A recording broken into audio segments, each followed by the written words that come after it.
everybody. Welcome to another episode of The Comic Source. I'm your host, Jace.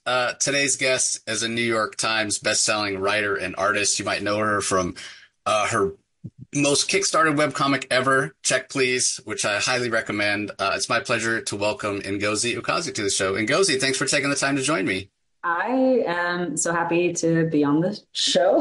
Yeah, how are you doing?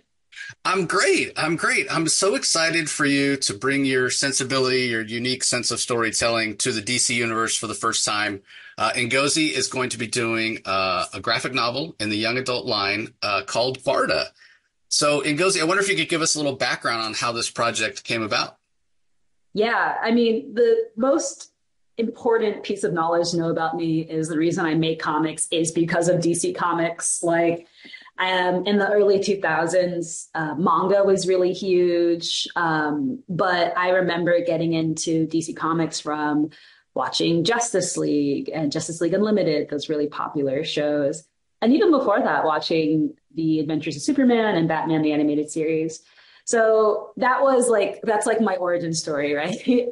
And after I had made Check Please, which was a webcomic that I ran for about, oh my gosh, 6 or 7 years, a writer by the name of Sam Humphries was working on Harley Quinn number 75, that annual, and asked me to do a few pages on it because it was like an anthology. It was really fun.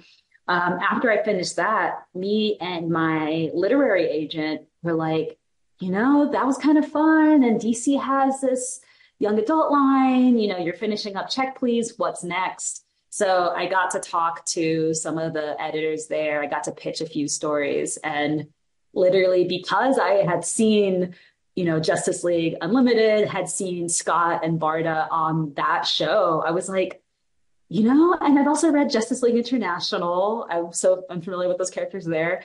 I would really like to see how these characters got together. So it kind of came full circle and they accepted that pitch, Barda. And here we are now. That's awesome. Yeah, Sam's great. I know Sam. But it sounds like this is kind of a bucket list item. Is that fair to say for you to work on DC characters? Is kind of crossing it off the list?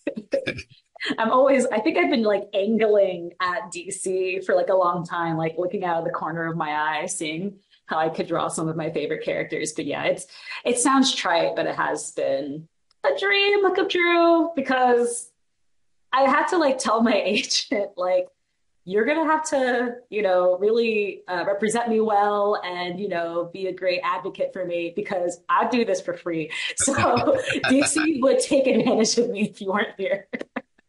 Oh, that's awesome. And I love that you went to Jack Kirby, one of the legendary creators in the industry, for a long time, that you went to his Fourth World stuff, Barda and Scott, who are an iconic DC couple. But also, obviously, if you're doing Apocalypse, you're doing Darkseid as the villain. The way I knew that you were a true DC fan is you brought in that classic Darkseid is.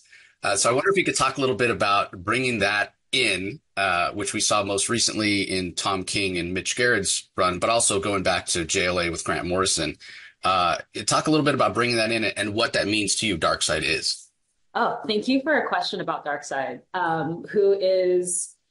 it's so funny because I think the two great villains of this graphic novel are Darkseid and Barda, where Granny Goodness is more of a personal villain to Barda, like just someone there she's abusive, she torments her. Well, Darkseid is more of this abstract villain. He's this character that represents literally all that is evil in the world. And it's really fun to write Darkseid because he's also like one of Superman's greatest villains. It's like Darkseid and Lex Luthor.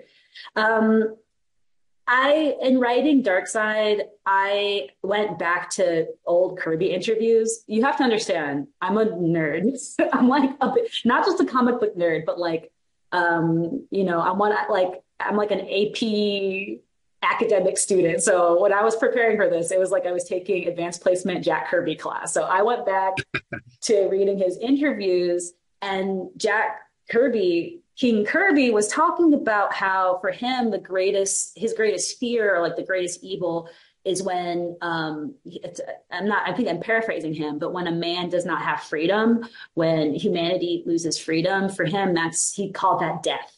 That was truly the worst thing that could happen. And I think some of that's informed by his time, serving in World War II, the things that he saw.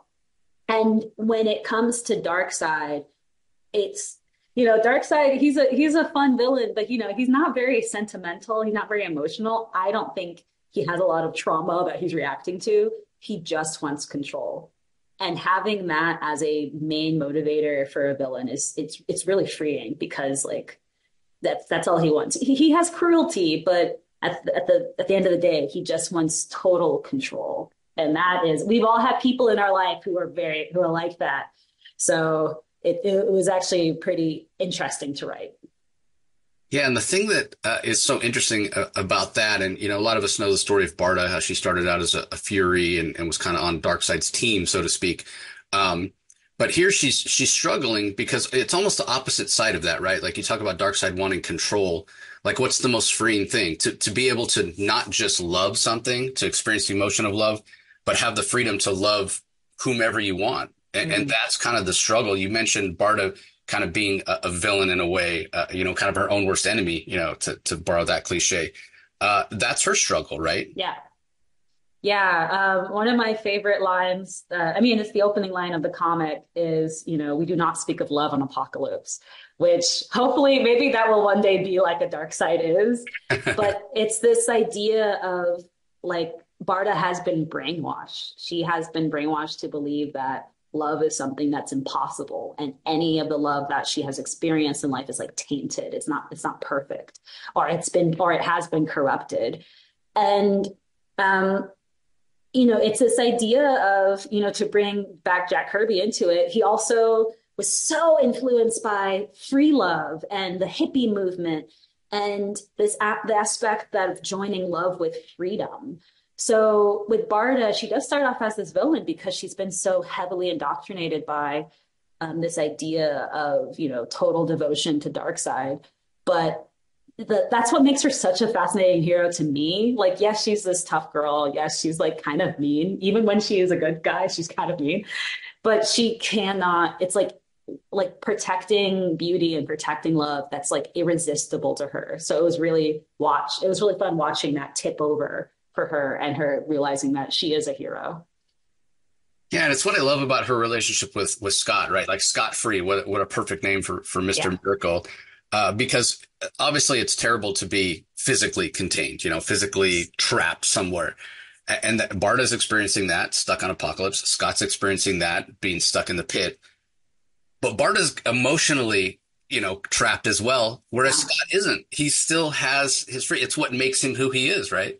Yeah, it's what makes him who he is. And I think the best like romantic couples, I was asked about crushes the other day. The best like romantic magnetism happens when a character is not only like attractive to one other character, it's when they have something that character desperately wants. And Barda wants freedom, and she wants to love, and that's Scott. Scott is just it's I won't get too off on a tangent here. I do think it's funny that Granny Goodness named him Scott Free. And she did it in like an ironic way to be cruel, but it's just like you can't manifest it, that lady. But you have this character who is just the embodiment of freedom, who is like so rebellious and so just kind of like it's so funny because he's like kind of the bad boy to Barda because he's a good guy. A good guy on a bad planet is a bad boy. And girls always go for the bad boy. So that's Scott. Yeah, it's amazing and interesting you say that. It's almost like that old line from Jerry Maguire, right? You complete me. I see in you the things I wish I had in myself. As I mentioned, everybody, Ngozi's not only the writer, she's also the artist, and has been throughout her career. So I wonder about your specific designs for these fourth world characters. Obviously, we've seen different iterations over the years. Was it really easy to get the designs for Barda and Scott and Granny and the other Fatal Furies, or did you have to kind of go back and forth? Give us a little background in your process. That's a really good question. Yeah, it was fun writing this, but it was also equally fun drawing it. Particularly coloring it. I had a blast coloring it.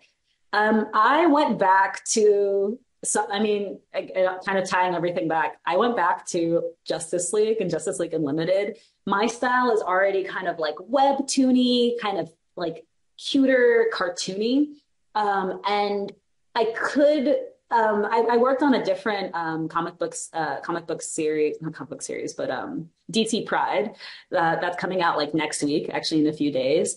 And for that, I changed my style to make it really look like a like traditional comic book. I had like a Dan Mora graphic novel open next to me. But for this, I knew this is going to be for kids, and I knew that I wanted to go back to what made me love comics. So I really used like pretty much I found design pages and like compiled screen caps from the original cartoons. So it does have that kind of freer, more open style. Um, but when it came to like the costume design, it really was a if it ain't broke, don't fix it. Costume designing, that's not my ministry. So I just kept it to the Jack Kirby styles because those were already so fantastic and fun.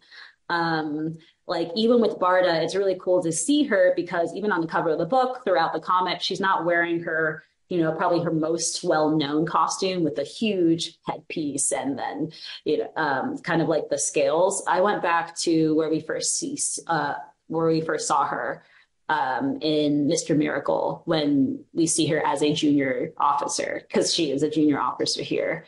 So yeah, it was fun doing again that research to kind of like ground all my designs in something. The other thing that struck me when reading it was that I think we got more characterization for the other Female Furies than I've ever seen. Like they all have their unique personalities. Like Bernadette is kind of like this bookworm, and Stampa's kind of this jock. Yeah, One was it jock. writing them and giving them kind of their own unique personalities with injecting a little humor. Yeah, I feel like that was also right there. All of that was just sitting right there. Just needed like maybe a little bit more of a flourish. Um, I always say that when you're writing an ensemble piece, the group that you're writing about reflects the inner world of your main protagonist. So all of the Female Furies, they were just different aspects of Barda. You have Stampa, who is like kind of like a jock, how Barda is a jock. You have Bernadette, who has all of Barda's curiosity. And you have like even a character like Orly has Barda's kind of innocence that she still preserves. So writing the humor was pretty fun because in the Furies you do have all these matchups of like total opposites, like Bernadette and Stampa, jock versus nerd, Lashina and Matt Harriet, someone who is very like refined and in control versus someone who is insane. So just matching them up, it was pretty easy to find the humor there. Yeah, Matt Harriet, probably my favorite. She was so hilarious throughout. Well, we mentioned this being for kids, but I mean, I'm Yeah. no a kid by any stretch, and I absolutely loved it. But are there challenges specifically, or at this point, is it just kind of second nature for you to make sure that you're keeping the themes relatively clean and kind of easy for kids to understand? Because we do want to start those conversations, put those ideas in the head, but it does have to be entertaining at the same time. Yeah, it really was no challenge at all. I find that the source material, which was already for kids, maybe even like younger kids, was actually very, very dark. When you read New Gods, when you read Mr. Miracle, there's like so much torture and like evil. So making sure that the main theme of the story is about like love, freedom, and just like believing in yourself. It was pretty easy just to get that through. Yeah, yeah, I think that's my answer for that. Well, what about technically speaking? Obviously, a lot of the things that you've done have been kind of in the web comic realm, although you've translated those to print. You mentioned a couple things you've done for DC Pride special, which is coming out, the Harley Quinn. But anything here? I mean, you're your own artist, right? So the script writing, whatever, you kind of know your intention or whatever. But any other challenges? I mean, this is kind of the biggest for print project you've done, directly so far. Oh yeah, I think the biggest challenge was making sure that I got the action right. Um, even though I worked on a web comic for a long time that was about sports and, there's action sequences and sports stories, there's just so much more action, so much more fighting, multiple characters in one scene. There's like this really cool battle that happens, I think like a third of the way in the story. And oh my goodness, there might be 6 characters just kind of like in this battleground. So choreographing that, coordinating that was pretty difficult. And I tried to figure out as much of that as I could while I was writing the script, so that when I was going to thumbnails, it was just a matter of making sure the right characters were in the right place compositionally. Were there any surprises when you were working on this project, like specifically like character related, like any character you realize, oh, they're harder to write than I expected, or easier, or man, I really love this character more than I thought I would? Maybe it was writing the Furies because they were so funny. Because the way that they bicker is just right. Okay, so actually, maybe it's writing villains because this is an entire book just filled with villain after villain after villain, and even our main character is a villain until she realizes she is a hero. Writing characters and letting them just kind of be very mean and very just garbage to each other. I was like, oh, this is kind of fun. There's no love between the Furies. There's no love between Granny Goodness and Barda. It's a lot of just manipulation and toxicity, which obviously we don't want that in our own lives, but writing that was like, oh, okay. Like I get now, I feel like I learned how to write villains with this story. That was a huge surprise. Fantastic. Yeah, they get to say the things we wish we would say, but we're maybe too polite too, right? They just put it out there. So, Yes. best of luck with the project, Ngozi. I hope it blows up because it's definitely set up for more to come. I want more of this story. So, hopefully it does really well. So everybody go and check it out. It's on sale June 4th. Highly recommend it. As we're winding down here, Ngozi, anything else you want to share? The only other thing is by May 28th, there will be DC Pride issue 1, 2024. I have the second story in that anthology. I illustrated that as well. It features Jackson Hyde, the other Aquaman, and also Orion. Orion somehow from the Fourth World sneaks in there. So if you want more Fourth World stories, there's something there. Fantastic. Thanks so much. And again, best of luck with the project. Thank you. You can find the Comic Source podcast on Spotify, Apple Podcasts, Stitcher, Google Play, or whichever podcasting app you prefer. Please tell all your friends about us, subscribe, and rate us. The ratings really help with our visibility and our ability to reach new listeners, especially 5-star reviews on Apple. Also be sure to visit us at lrmonline.com to join the conversation, access the show notes, and discover all our other great pop culture content. If you want to email us, the email address is thecomicsourceblog@gmail.com, or you can follow us on Twitter, twitter.com/thecomicsource. Do a search for The Comic Source on Facebook and Instagram to follow us on those social platforms. All 3 spots are great places to find out when we release new episodes, as well as follow all our convention coverage. So once again, we want to thank everyone for listening, and we'll talk to you next time.